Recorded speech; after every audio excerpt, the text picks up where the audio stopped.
నమస్కారం.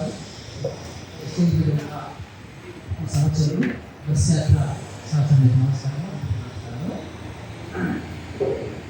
చాలా మంది చెప్పారు.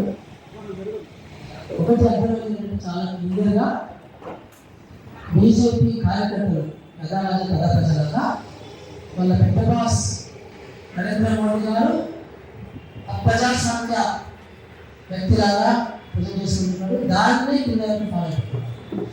చాలా క్లియర్ అనమాట. అదొకటి. రెండోది, మేము జయరాజ్యాంగం అంటే వాళ్ళు చేసినామంటున్నారు. మేము జయ ప్రజాస్వామ్యం అంటే వాళ్ళు భారతమాతం చేయాలంటున్నారు. కానీ ఎప్పుడో జయరాజ్యాంగం అంటలేదు, జయ డెమోక్రసీ అంటలేదు. అంటే చాలా క్లియర్గా వాళ్ళు ప్రొవైడ్ చేస్తున్నది ఏంటంటే మాకు రాజ్యాంగం అంటే అసలు రాజ్యాంగాన్ని రద్దు చేస్తాము. సో మాకు ప్రజాస్వామ్యం అంటే ప్రజాస్వామ్యం అనేది మేము పక్కన పెట్టాము అనేది కింద కార్యకర్తల వరకు అది ఉద్దేశించినట్టుగా ఒకటి చాలా కనబడుతుంది. ఇంకొకటి నాకు కనబడింది ఏంటంటే ఇది చాలా క్లియర్గా ఈ దేశం కావచ్చు, ఈ రాష్ట్రంలో కావచ్చు, ధనవంతులంతా బీజేపీ వెళ్ళారు.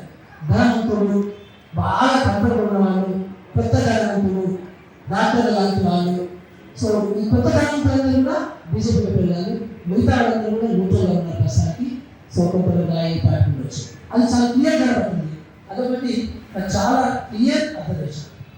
ఇంకొకటి మేము ప్రజలు ఏం చెప్పామంటే బస్ యాత్రలో మీరు గమనించండి, మోడీ గారు గత 10 సంవత్సరాల్లో ఆయన ఏం చేసిండు, ఆయన ప్రభుత్వం ఏం చేసింది అనేది ఎక్కడ చెప్పడు. మీకు ఎంతమందికి ఉద్యోగాలు ఇచ్చింది చెప్పడు, ఎంతమంది పేదలకు ఇల్లు ఇచ్చింది చెప్పడు. ఆయన అట్లాగే ఎన్ని కొత్త గవర్నమెంట్ బడులు పెట్టిండు రాష్ట్రంలో చెప్పడు, ఎన్ని గవర్నమెంట్ ఆసుపత్రులు కొత్త కట్టించాడు అది చెప్పడు.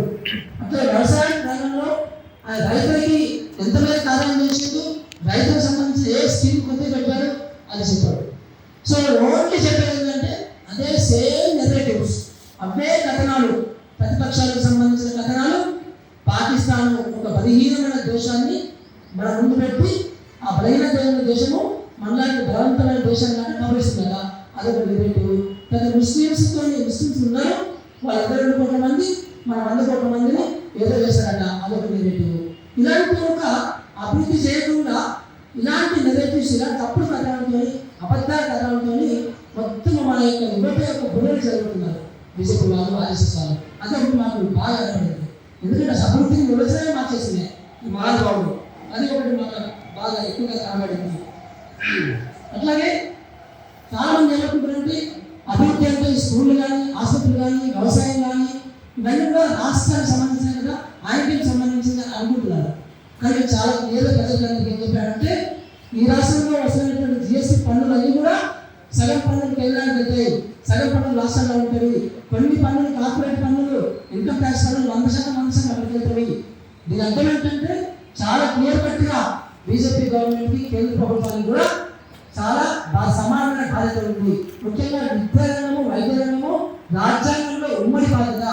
ఇలాంటి విషయాలు మేము ప్రజలు చెప్పి ఓహో కేంద్ర ప్రభుత్వం కూడా విద్య, వైద్యం, వ్యవసాయ రంగము ఇవన్నీ చేయాలి అనే ఒక విషయాన్ని మేము ప్రజలకి పంపించగలిగాము. చివరిగా ఏంటంటే ఈ బీజేపీ వాళ్ళు గత 10 సంవత్సరాల నుంచి ఏం చేశారు అనే విషయాన్ని ఎక్కడ కూడా వాళ్ళ అడ్వర్టైజ్మెంట్ చెప్పారు. మా కిషన్ రెడ్డి గారు 10 లక్షల కోట్ల రూపాయలు తెలంగాణకి ఇచ్చామని చెప్పారు తప్ప ఎగ్జాక్ట్ దేని మీద ఎంత ఇచ్చిందని చెప్పారు. సో అట్లాగే వాళ్ళ అడ్వర్టైజ్మెంట్ కూడా ఎక్కడ కూడా ఎన్ని ఉపయోగాలు పే చేశాను, వాళ్ళకి ఉపయోగాలు బాగా ఉన్నాడు ఆయన వాగ్దానం ప్రకారం మోడీ గారు. సో దాంట్లో మేము చాలా ప్రజలందరూ చెప్పాము, ఒక్కొక్క జిల్లాకి మోడీ గారు ఇచ్చిన ఉపయోగాలు ఆయన వాగ్దానం ప్రకారం 2,80,000 ఉద్యోగాలు రావాలి, మరి వచ్చినాయా, అక్కడ నిలబడ్డాయా అనేది ఒకటి మేము చెప్పగలిగాము. అట్లాగే 2022 దేశంలో అందరికీ పేదలకు ఇల్లు కట్టిస్తున్నారు. ఎక్కడైనా రాష్ట్రం మొత్తంలో మండలంలో గ్రామంలో ఎక్కడైనా పేదలు కట్టిన ఇల్లు కనబడ్డాయా అనే సమాచారం కూడా మేము మాకు షేర్ చేస్తున్నాము. సో చివరిలో ఏంటంటే ప్రజలకి అభివృద్ధికి సంబంధించిన కొంతమంది సమాచారం ఇవ్వగలిగాము. మోడీ గారు ఆ కథనాలని, అబద్ధపు కథనాలని, సో మతానికి ఎలా మతం మీద ఉన్న కథనాలని, అది కాదు మనకు కావాల్సింది. అది ఎప్పుడు మనకు ఉంటుంది, మన మతం మన గుండెల్లో ఉంటుంది. కానీ అభివృద్ధి ముఖ్యము అనే అంశాన్ని ప్రజల వద్దకి మేము బస్ యాత్ర ద్వారా కొంచెం గట్టిగానే పంపగలిగాము. నంది ధన్యవాదాలు.